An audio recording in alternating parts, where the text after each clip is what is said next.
एक और विवाद बीजेपी और आम आदमी पार्टी के बीच भी चलता हुआ नजर आ रहा है। मनीष सिसोदिया इस वक्त प्रेस कॉन्फ्रेंस कर रहे हैं, सीधे लिए चलते हैं। जो कूड़ा से लेकर गली गली से कूड़ा उठवाने से लेकर अंदर गाड़ियां आने से लेकर जितना जनता को लूटा है इन्होंने और जनता के लूट को, जनता के टैक्स के पैसे को खुला लुटाया है, उसके सबके कच्चे चिट्ठे आम आदमी पार्टी के मेयर के हाथ लग जाएंगे। इसलिए बिल्कुल नहीं चाहते हैं कि मेयर बने। जनता ने इनको हरा दिया है, तो ये इलीगल तरीके से, अनकॉन्स्टिट्यूशनल तरीके से अब अफसरों के जरिए नगर निगम को बीजेपी चला रही है। ये बर्दाश्त नहीं है। अब हम इसके लेके पूरी उम्मीद रखते हैं कि अब जब ये असंवैधानिक काम हो रहा है भारतीय जनता पार्टी द्वारा और गुंडागिरी खुलेआम हो रही है, तो सुप्रीम कोर्ट में इसको लेके जाएंगे और हमें पूरी उम्मीद है कि माननीय सुप्रीम कोर्ट संविधान की रक्षा करेंगे। माननीय सुप्रीम कोर्ट संविधान द्वारा बनाए गए कानूनों की रक्षा करेंगे। Thank you. अभी पूरा तैयार कर रहे हैं, वो रखेंगे, लेकिन मूल रूप से तो यह है कि संविधान में साफ साफ लिखा हुआ है, उसके बावजूद बदतमीजी हो रही है, उसके बावजूद गुंडागिरी हो रही है।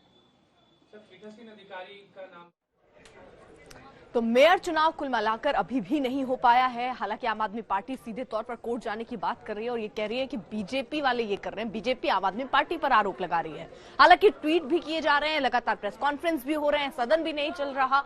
कई बवाल यहां पर जुड़ते हुए से नजर आ रहे हैं, लेकिन क्या वाकई आम आदमी पार्टी सुप्रीम कोर्ट जाएगी और उसके बाद क्या रास्ता निकलता है, इस पर भी रहेगी नजर। एक रिपोर्ट आपको दिखाते हैं।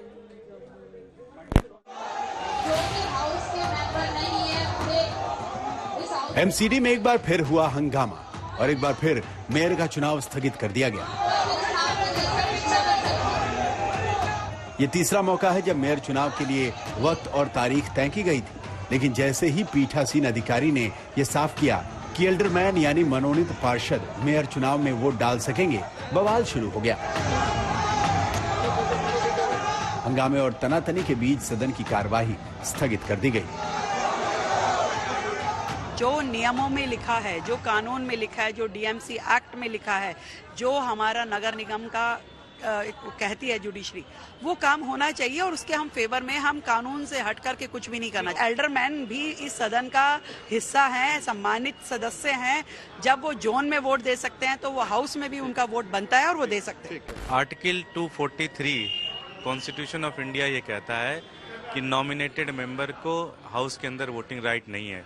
रेखा गुप्ता जी को संविधान पढ़ना चाहिए इस देश का, रेखा गुप्ता जी को डीएमसी एक्ट पढ़ना चाहिए, रेखा गुप्ता को व्हाट्सएप यूनिवर्सिटी वाला फॉरवर्ड नहीं पढ़ना चाहिए। रेखा गुप्ता जी मेयर का चुनाव लड़ रही हैं, उनको बोलो कॉन्स्टिट्यूशन पढ़ें इस देश का। लेकिन अगर अटेम्प्ट होता है एल्डरमैन से वोट डलवाने का तो आप लोग विरोध करेंगे? गलत है, वो नहीं होना चाहिए। ठीक है। सदन की कार्रवाई शुरू होने से पहले आम आदमी पार्टी ने पीठासीन अधिकारी से मांग की थी मनोनीत सदस्यों को वोटिंग का अधिकार न दिया जाए, लेकिन ऐसा नहीं हुआ। उन सदस्यों को वोटिंग की इजाजत दे दी गई जिन्हें उपराज्यपाल ने मनोनीत किया है, लिहाजा आम आदमी पार्टी आग बबूला हो गई। पहले उन्होंने इल्लीगल तरीके से नॉमिनेटेड मेंबर्स को उनके नाम दिए दिल्ली की चुनी हुई सरकार से पूछे बिना, जो बिल्कुल गैर कानूनी है।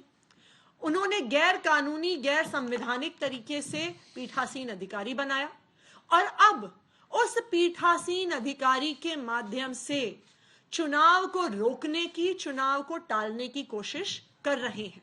लेकिन सुबह से जो घटनाक्रम चल रहा है, चाहे वो ट्वीट खेलने का मामला हो, चाहे उसके बाद प्रेस कॉन्फ्रेंस करने का मामला हो आतिशी के द्वारा, ये कहीं ना कहीं दिखा रहा है कि वो दिल्ली के अंदर चुनाव, मेयर का चुनाव नहीं होने देना चाहते।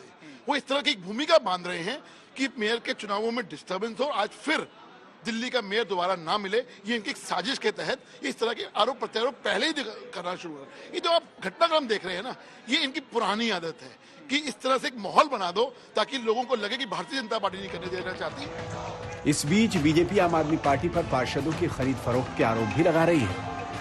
मुझे जो है आम आदमी पार्टी के जो पार्षद का इस बार चुनाव लड़े, ऐसे इनके पुराने वरिष्ठ नेता रमेश पंडित जी ने मुझे ऑफर दिया कि आप हमारी पार्टी में आ जाइए, ज्वाइन कीजिए, क्योंकि इस समय बीजेपी जो है वो विपक्ष में रहेगी तो कोई बड़ा पद नहीं मिलेगा आपको, तो आपको हम जो है मेयर के लिए नॉमिनेट करेंगे। और उसके साथ साथ उन्होंने मुझे ये भी कहा कि आने वाले समय में जब विधानसभा के चुनाव आ रहे हैं तो उसमें विधायक की टिकट आपकी पक्की समझो। झूठे तो है ही, पर हास्यास्पद इल्जाम लगाए कि आम आदमी पार्टी भारतीय जनता पार्टी के पार्षदों को खरीदने की कोशिश कर रही है। मैं तो उनकी प्रेस कॉन्फ्रेंस देख रही थी तो मुझे काफी हंसी आ रही थी, क्योंकि Bharatiya Janata party operation lotus के लिए जानी मानी पार्टी, जो विधायकों को, सांसदों को, पार्षदों को रोज रोज नॉर्मल तरीके से खरीदती, बेचती है और सरकार बनाती है, आज आम आदमी पार्टी पे आरोप लगा रही है कि हम उनके पार्षद तोड़ रहे हैं।